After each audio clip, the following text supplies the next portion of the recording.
नमस्कार। स्वागत है आप सभी का। तो चलिए हमेशा की तरह आज के दिन की भी शुरुआत करते हैं द स्पीकिंग ट्री के आर्टिकल के साथ। तो आज हम यहाँ पर बात करने जा रहे हैं बूस्ट क्वालिटी ऑफ लाइफ। तो हमें अगर अच्छी जिंदगी, अच्छी क्वालिटी की जिंदगी जीनी है तो उसको और कैसे बूस्ट करना है, तो यहाँ पर बातें, बहुत अच्छी बातें यहाँ पर बताई गई हैं। तो स्टार्टिंग में यहाँ पर बात करने की सबसे पहली बात की आप किसी भी दूसरे को यहाँ पर ये ब्रांड करना बंद कर दो कि वो अच्छा है या बुरा है। ओके, तो आप हम क्या करते हैं डेली जिंदगी में, दूसरे की और कंसर्न करके हमारा ज्यादा यहाँ पर इंटेंशन रहती है कि वो कैसा इंसान है, जिससे भी हम मिले हैं वो अच्छा है या बुरा है, तो उसी के बारे में हम ज्यादा सोचते हैं।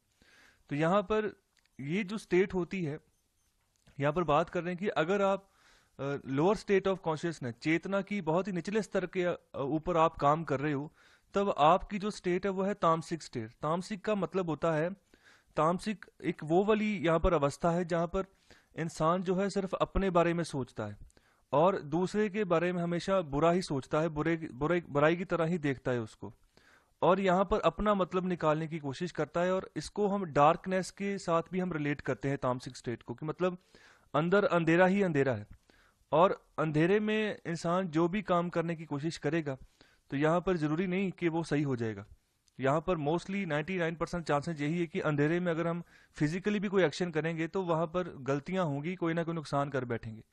तो यहाँ पर अंदर के अंधेरे की बात कर रहे हैं कि जब अंदर अंधेरा है हमारे, तो यहाँ पर हम किसी के बारे में बुरा सोच रहे हैं, अपने बारे में हम यहाँ पर अपना मतलब निकाल रहे हैं। ओके, तो यहाँ पर ऐसी अवस्था को हम यहाँ पर बोलते हैं तामसिक स्टेट। और यहाँ पर ये होती है जब हमारी चेतना की अवस्था बहुत नीचे गिर चुकी होती है। तो यहाँ पर जो भी हम काम करते हैं वो प्रॉपर नहीं होते हैं, हम आधे अधूरे काम कई बार छोड़ जाते हैं, और कई बार काम ही ऐसे कर देते हैं दोबारा, मतलब वो काम हो ही नहीं पाता। तो यहाँ पर अगर आप ऑपरेट कर रहे हो हायर स्टेट ऑफ कॉन्शियसनेस, चेतना की यहाँ पर अवस्था बहुत बढ़िया है आपकी, तो वो तब जो ये अवस्था आती है सत्व गुण, मतलब कि जो अच्छे गुण है। ओके, तो जब ये चीज डेवलप होगी थ्रू मेडिटेशन, अच्छे कार्य करके, अच्छी सोच रखे, अच्छे एक्शन करके। तो यहाँ पर अगर ये चीज आपके अंदर डेवलप होती तो आपके जो कर्म होंगे वो हमेशा अलग होंगे दूसरों से, और वो जो कर्म होंगे ना वो सोसाइटी को कोई ना कोई मैसेज देंगे कि आप भी ऐसे करो।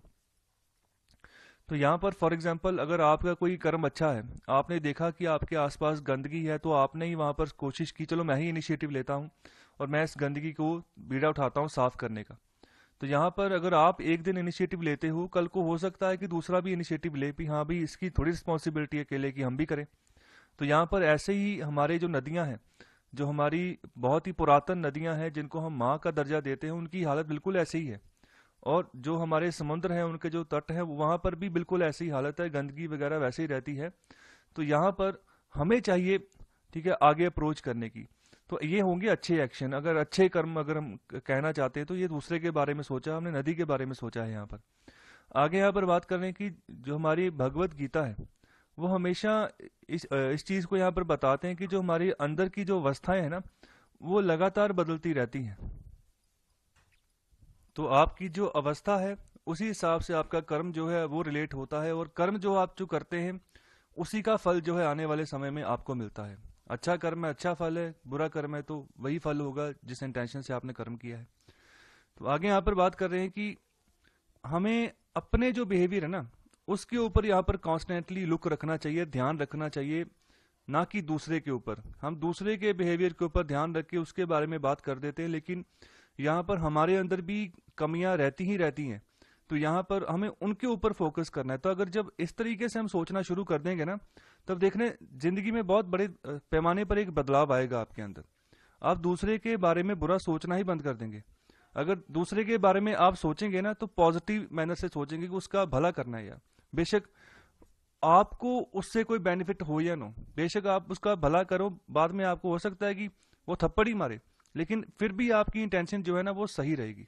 क्योंकि आप जो है आपकी अवस्था जो होगी ना वो इन सब जो दुनियावी जो कार्य हैं उनसे ऊपर उठ चुकी होगी, आप समझदार हो चुके होंगे कि क्या सही है क्या गलत है।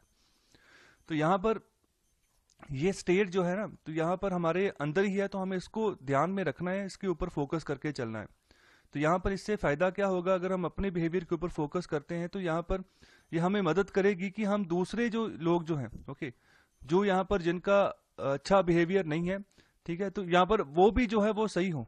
ओके, तो उनकी भी जो यहाँ पर जो जैसे जीवन की अवस्था है ना वो सही हो आने वाले समय में, तो यहाँ पर इस तरीके से हमें मदद मिल सकती है। हम उनके प्रति भी जो है यहाँ पर सही तरीके से बात कर सकते हैं और वो भी हमसे सीख सकते हैं कि यहाँ पर इसका बिहेवियर कैसा है, तो मुझे भी उसके जैसे बनना है। तो ये चीज़ हम जो है अपने अंदर चेंज लेकर आ सकते हैं। इसके अलावा हमारे अंदर एटीट्यूडनल चेंज आता है, और इसके अलावा सबसे बड़ी बात होती है बिहेवियर चेंज, मतलब कि स्वभाव का ही बदल जाना, आदतें बदल जानी। तो यहाँ पर इससे हमारे अंदर जो एक अच्छे तरह की क्वालिटी ऑफ लाइफ जो है वो उत्पन्न होती है, वो बढ़ती है बड़े पैमाने पर। तो यहाँ पर हमें भगवत गीता हमें यहाँ पर यही एनकरेज कर रही है हमेशा कि हमने जो है शांत रहना है, हमने यहाँ पर जो है निर्मल रहना है। तो यहाँ पर शांत और निर्मल रहना है, बेशक सिचुएशन कैसी भी हो, सिचुएशन के हिसाब से हमने यहाँ पर अपने आप को चेंज नहीं होने देना है। तो यहाँ पर यही कोर टीचिंग है भगवत गीता की, जो हमें यहाँ पर सिखाता है कि बिहेवियर कैसे रखना है आपने। तो यहाँ पर आगे बात की गई है कि किसी यहाँ पर मास्टर से पूछा गया कि आप हमेशा जिंदगी में बहुत खुश रहते हो, तो आपके यहाँ पर खुश रहने का पीछे रहस्य क्या है, सीक्रेट क्या है? तो तब उन्होंने यहाँ पर जवाब दिया कि जब भी मैं सुबह उठता हूँ ना, सुबह सवेरे जब उठता हूँ, तो मैं अपने आप से एक प्रश्न करता हूँ कि मैं कहाँ पर जाना चाहता हूँ, मैं यहाँ पर स्वर्ग में जाना चाहता हूँ या नर्क में जाना चाहता हूँ।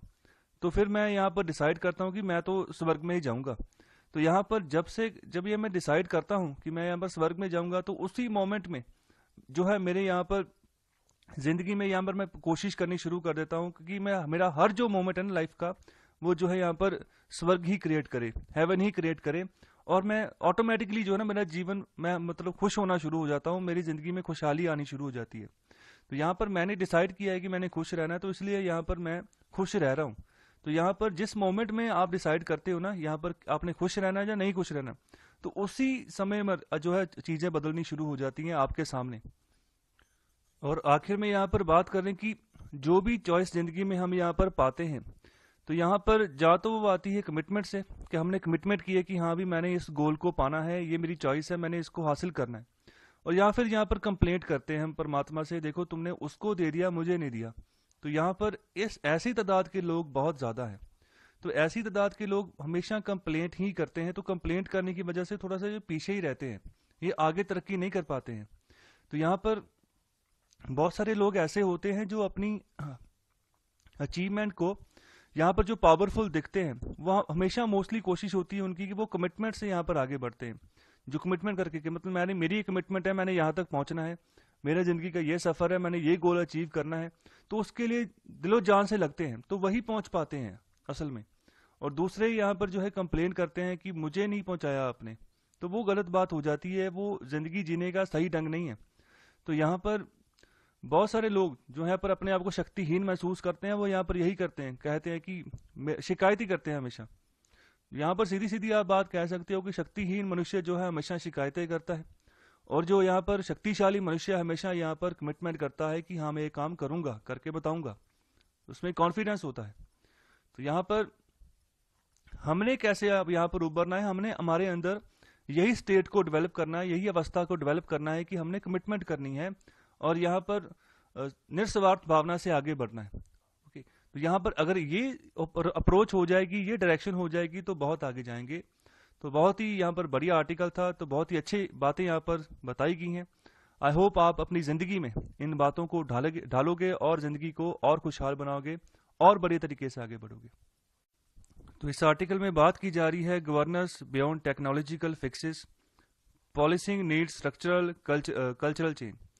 तो यहाँ पर देखिए सुप्रीम कोर्ट की ओर से एक यहाँ पर डिसीजन आया है, यहाँ पर एक डायरेक्शन दी गई है सेंटर और स्टेट्स को। तो यहाँ पर बोला गया है कि जितने भी यहाँ पर पुलिस स्टेशन या फिर जो सेंट्रल इन्वेस्टिगेशन एजेंसीज के जितने भी ऑफिसेस हैं, तो यहाँ पर उनके अंतर्गत जितने भी एरियाज आते हैं, उन सब की आप वीडियोग्राफी करो। तो यहाँ पर ये वीडियोग्राफी करने के यहाँ पर आदेश क्यों दिया गया है?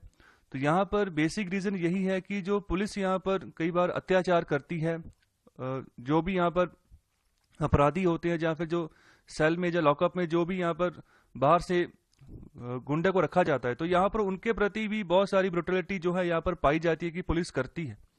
तो यहाँ पर इन सब चीज़ों को भी ध्यान में रखते हुए, पुलिस की ब्रुटलिटी को यहाँ पर ध्यान में रखते हुए, तो यहाँ पर वीडियोग्राफी करने के यहाँ पर आदेश दिया गया है। Both to centre and the states. तो यहाँ पर ऑथर बोल रहे हैं कि ये एक वेलकम स्टेप है। ओके, अच्छी बात है यहाँ पर अगर ऐसा कोई इस डायरेक्शन में भी कोई ऑर्डर जो है सुप्रीम कोर्ट की ओर से आया है। इसकी अगर मैं एग्जाम्पल लूँ कि इसकी ज़रूरत क्यों थी, तो यहाँ पर सबसे बढ़िया एग्जाम्पल है जो हाथरस कांड हुआ था यूपी में। तो वहाँ पर बहुत बुरे तरीके से ट्रीट किया गया था पुलिस की ओर से। जो वहाँ पर पीड़ित लड़की थी, उसके जो घर वाले थे, खासतौर के जो जो लड़की का जो बाप था, तो उसको मार ही दिया गया था पुलिस स्टेशन के अंदर, बहुत ही गलत तरीके से। तो यहाँ पर पुलिस की बहुत बड़े पैमाने पर मिली भुगत थी जो उस समय के वहाँ का जो राजनेता था उसके साथ। हालांकि बाद में उस राजनेता का भी करियर खत्म कर दिया गया, उसको जेल भी हुई। जिस पार्टी से वो बिलोंग करता था उस पार्टी ने भी उसको निलंबित कर दिया, उसको बर्खास्त कर दिया। लेकिन ये पुलिस की ब्रुटलिटी ही थी कि उस लड़की के बाप की हत्या कर दी गई, उस लड़की को वहां पर सिक्योरिटी नहीं प्रोवाइड की, और बाद में जब सुनवाई के लिए लड़की गई काफी समय बाद, तो तब भी उसके जो रिश्तेदार थे उनको भी यहाँ पर ट्रक से एक्सीडेंट करके मरवा दिया गया, लेकिन लड़की फिर बच गई। तो यहाँ पर ऐसे इंसिडेंट्स होते हैं जहाँ पर पुलिस का काम होता है कि वहां पर प्रोटेक्शन प्रोवाइड करना, आगे बढ़ चढ़कर जो भी आपके पास पीड़ित आता है उसको जो है आप सपोर्ट प्रोवाइड करें। लेकिन होता क्या है, मोस्टली पुलिस भी ना हाथ की कठपुतली होती है, जो वहाँ की लोकल लीडरशिप होती है वहाँ की। तो लोकल लीडरशिप में भी फॉर एग्जांपल आप बात करो एमएलए की, तो वो भी अपने हाथ पे नचाते हैं। ये पुलिस वाले की जो आप डीएसपी से लेके जो उसके जितने भी निचले रैंक है ना, तो उन सबको पुलिस, जितने भी यहाँ पर पुलिस वाले होते हैं, चाहे एएसआई है, चाहे एसआई है, चाहे इंस्पेक्टर है, उन सबको हाथ में नचाते हैं। तो यहाँ पर ये चीज भी यहाँ पर एक पॉइंट बनता है कि इसके ऊपर भी कंसर्न किया जाए कि मानते हैं कि यहाँ पर जो एमएलए जो चुनकर आते हैं वो रिस्पॉन्सिबल होते हैं उधर की जनता के लिए, लेकिन इनका जो वे होता है ना इनको भी टैकल करने का पुलिस को, वो भी सही नहीं होता, वो भी शरेआम गालियां देते हैं। तो उसी हिसाब से पुलिस भी फिर काम करती है आगे, पुलिस भी इन्हीं को सपोर्ट करके चलती है, जनता की सपोर्ट कम करती है। तो यहाँ पर बात कर रहे हैं कि जो आप टेक्नोलॉजी को यूज करके यहाँ पर कोशिश करने जा रहे हो कि आप प्रॉब्लम्स को फिक्स कर दें, तो ये मुमकिन नहीं है, क्योंकि इसकी जो जड़ें हैं ना, इस प्रॉब्लम्स की जो यहाँ पर पुलिस यहाँ पर अत्याचार करती है, तो इसकी जो जड़ें हैं, ये यहाँ पर जो इंस्टीट्यूशनल स्ट्रक्चर है इनका, जो यहाँ पर पॉलिटिकल कल्चर है, उसी की वजह से ये सब हो रहा है। तो यहाँ पर उसमें चेंज लाने की जरूरत है। तो आप जब तक ये इसमें चेंज नहीं आएगा ना, तो आप अगर जो मर्जी कर लो, जिस तरह से भी टेक्नोलॉजी को यूज करके आप कोशिश कर लो कि हम यहाँ पर चेंज लेकर आएंगे, तो वो आने वाला नहीं है। तो यहाँ पर अगर सबसे बढ़िया इफेक्टिव यही है कि आप पुलिस रिफॉर्म लेकर आओ। आप ये कोशिश करो कि पुलिस को कैसे यूज करना है, उसकी वर्किंग कैसे सही करनी है, कि कैसे वो अकाउंटेबल हो। ओके, तो यहाँ पर अकाउंटेबल हो टू एग्जीक्यूटिव, जो ह्यूमन राइट्स वॉचडॉग उनको, जो मतलब ये काम करते हैं कि ह्यूमन राइट्स का ध्यान रखते हैं, और to the committee of the legislature. तो यहाँ पर इनको जवाबदेही इनकी होनी चाहिए अच्छे से। तो यहाँ पर इसके ऊपर भी यहाँ पर रिफॉर्म चाहिए कि अच्छे से काम करेंगे। तो आगे यहाँ पर बात कर रहे हैं कि यहाँ पर जो अभी जो कोर्ट ऑर्डर आया है जो यहाँ पर सुप्रीम कोर्ट की ओर से, तो यहाँ पर बिल्कुल एक ऐसी पिक्चर बन गई जैसे एक मछली जो है ना, जिसको आप एक गिलास में पानी डाल को उसमें रख दो, तो आप उसको चारों ओर से उसको व्यू कर सकते हो। तो यहाँ पर जो भी गतिविधियों करेगी तो आप उसको देख सकते हो। तो बिल्कुल इसी तरह से पुलिस को यहाँ पर कर दिया गया है। अभी यहाँ पर सिर्फ और सिर्फ ये सब कुछ इसलिए किया गया है कि हम पूरी की जो साउंड रिकॉर्डिंग होगी वो करेंगे, वीडियो रिकॉर्डिंग वो करेंगे। मतलब कि पुलिस की हर एक activity with in their offices, उसको हम ध्यान रखेंगे कि वो क्या कर रहे हैं, कैसे ट्रीट कर रहे हैं, क्या उनकी अवस्था है, कैसे वो काम कर रहे हैं। तो यहाँ पर ये क्वेश्चन किया गया है कि क्या ये सब कुछ सफिशिएंट है कि पुलिस का जो टॉर्चर है उसको एलिमिनेट करने के लिए। तो यहाँ पर आगे बात कर रहे हैं कि अगर इसके अलावा बात करें, then what is to prevent the police from arranging interrogation rooms outside police stations where to carry out their third degree practices। तो यहाँ पर सीधे सीधे बात कर रहे हैं कि फिर आप ये इस चीज को कैसे बचाएंगे कि वो अपना इंटेरोगेशन रूम ही कहीं और शिफ्ट कर दें।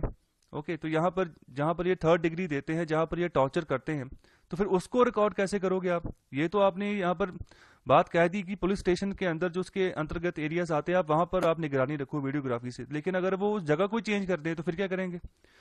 तो यहाँ पर क्या गारंटी है कि सीसीटीवी कैमरा जो है वो जो है बिल्कुल सही तरीके से यहाँ पर काम करेंगे, उसके साथ छेड़खानी नहीं होगी, रिकॉर्डिंग जो है वो डैमेज नहीं होगी। तो यहाँ पर आप इस सिचुएशन को आप कैसे टैकल करके चलेंगे। और आगे यहाँ पर बात कर रहे हैं कि जो आप इलेक्ट्रॉनिक सर्वेलेंस रखना चाहते हो, क्या आपको लगता है कि ये सबसे बढ़िया यहाँ पर आपको उसको यूटिलाइज कर सकते हैं? आप चाहते हैं कि यहाँ पर एडवांस किया जाए जस्टिस को, जस्टिस अच्छे तरीके से प्रोवाइड किया जाए लोगों को, तो यहाँ पर क्या इतने जितने कैमरास चाहिए, हर एक रूम में कैमरा आपने लगाना है, हर एक पुलिस कॉरिडोर में यहाँ पर आपने कैमरा लगाना है, जितने भी पुलिस स्टेशन है भारत में आपने वहाँ सब में यहाँ पर कैमरा लगाना है कि क्या हमारे पास इतनी यहाँ पर इतने सक्षम है, इतनी बैंडविड्थ है हमारे पास कि यहाँ पर बैकअप अच्छे से प्रोवाइड हो सके अगर हमने वीडियोग्राफी को क्लाउड पे रिकॉर्ड करना है। ओके, तो यहाँ पर आजकल क्लाउड कंप्यूटिंग का जमाना है, हार्ड ड्राइव पेन ड्राइव वगैरह तो कम ही लोग यूज करते हैं, तो यहाँ पर डाटा जो स्टोर होगा तो क्लाउड पे होगा। तो यहाँ पर क्या इतनी बैंडविड्थ हमारे पास है? तो बैंडविड्थ तो वैसी प्रॉब्लम्स हैं, जैसे 5G आ रहा है तो उसके लिए जो बैंडविड्थ यहाँ पर रखी जा रही है, अमेरिका ने भी रखी, लेकिन उससे जो है जो सैटेलाइट्स की बैंडविड्थ है वो नुकसान हो रहा है उसको। सैटेलाइट्स जो यहाँ पर डाटा देते हैं वेदर के बारे में वो सही नहीं आ रहा। तो यहाँ पर इंडिया अगर जब इसको 5G लॉन्च करेगा तो इंडिया को भी सेम प्रॉब्लम्स यहाँ पर जो है देखनी पड़ेगी, अगर बैंडविड्थ की जो यहाँ पर फ्रिक्वेंसी है उसको सही नहीं रखा गया तो यहाँ पर प्रॉब्लम्स वैसे ही बड़ी हैं, तो आप कैसे कर लोगे इसको, आप क्या कर सकते हो आप? तो यहाँ पर ये क्वेश्चन किया जा रहा है ऑथर की तरफ से। और आगे यहाँ पर बात कर रहे हैं कि एक और यहाँ पर जो हिस्सा है उस ऑर्डर का, तो वो यहाँ पर बात कर रहे हैं कि ह्यूमन राइट्स कोर्ट्स जो है ना हर एक डिस्ट्रिक्ट में वो बनानी है, उसको सेटअप करना है। तो ये भी एक ऑर्डर जारी किया गया उसी ऑर्डर में, तो इसको एक वेलकम स्टेप यहाँ पर बोल रहे हैं। तो यहाँ पर और बात कर रहे हैं कि special courts to speed up some parts of the justice system are suboptimal compared to the desirable solution of an efficient system that hears and disposes of cases with dispatch। तो सीधी सी बात है, अगर कोई स्पेशल कोर्ट बनती है किसी भी यहाँ पर कोर्ट एरिया में, किसी भी जस्टिस सिस्टम में, तो वहां पर इम्पैक्ट तो पड़ेगा ही पड़ेगा। जैसे नॉर्मल अगर सोल्यूशन होना था, एक आपने स्पेशल कोर्ट डाल दी, तो उससे आप ये आशा कर सकते हैं कि अच्छा सोल्यूशन जो है, एक अच्छा एफिशिएंट सिस्टम आप प्रोवाइड कर दें, जिससे जो केसेस हैं वो जल्दी से डिस्पोज हो, जल्दी से यहाँ पर जो है सुनवाई हो, और जो भी केसेस यहाँ पर बनते हैं उनका निपटारा जल्दी से हो जाए।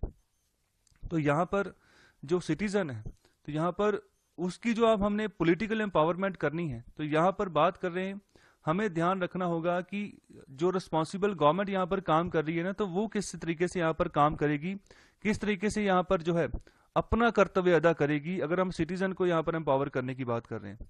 तो यहाँ पर जो है जो डेमोक्रेसी है और जो हमारी इंस्टीट्यूशनल अकाउंटेबिलिटी है, जो सिविल सर्विसेज है, तो यहाँ पर जो पुलिस है, जो इलेक्टेड ऑफिशियल हैं, जो हमारे एमएलएज हैं, एमपीज हैं, उनको हम कैसे यहाँ पर सही करें, ठीक है। तो उनकी भी रिस्पॉन्सिबिलिटी बहुत बड़े पैमाने पर है। यहाँ पर जो सबसे करप्ट आप निकल कर आएंगे ना, तो कहीं ना जितने भी हमने यहाँ पर बात की, चाहे सिविल सर्वेंट है, चाहे पुलिस है, चाहे जो इलेक्टेड ऑफिशियल्स ने, ये सभी करप्शन आपको सभी जगह मिल जाएगी। लेकिन सबसे ज्यादा यहाँ पर जो जिसकी वजह से काम खराब होता है ना, वो होते हैं इलेक्टेड ऑफिशियल्स, ओके, जो यहाँ पर एमएलए या एमपी चुनकर आते हैं। तो यहाँ पर judicial orders can not deliver date, तब तक ये ऑर्डर डिलीवर नहीं होंगे, तब तक इंप्लीमेंट नहीं होंगे, जब तक ये तीनों को सही नहीं करेंगे, तीनों को ऊपर सही तरीके से कोई इंस्टीट्यूशनल रिफॉर्म लेकर आकर इनको निगरानी नहीं रखेंगे। तो यहाँ पर अभी भी बहुत पैमाने पर कचरा हम कह सकते हैं कि अभी भी है, जिसको साफ करने की जरूरत है। और उसके लिए हमारे पास चाहिए अच्छे इंस्टीट्यूशनल रिफॉर्म्स, जो यहाँ पर पर्टिकुलरली हो पुलिस के लिए, पर्टिकुलरली हो सिविल सर्विस सर्वेंट्स के लिए, या फिर जो यहाँ पर एमएलए जो एमपीस हैं, ओके, जो जिनको हम ये एग्जीक्यूटिव बोलते हैं, ये एक तरह के टेम्परेरी एग्जीक्यूटिव होते हैं, परमानेंट जो एग्जीक्यूटिव होते हैं वो ब्यूरोक्रेसी ही होती है। तो यहाँ पर यही था पूरा आर्टिकल, जो अभी सुप्रीम कोर्ट का ऑर्डर आया था उसके बारे में यहाँ पर इसको बताने की कोशिश की गई है। तो आज के लिए इतना ही आर्टिकल आएगा, तो कृपया लाइक शेयर और सब्सक्राइब जरूर करें। तो आपका बहुत बहुत शुक्रिया।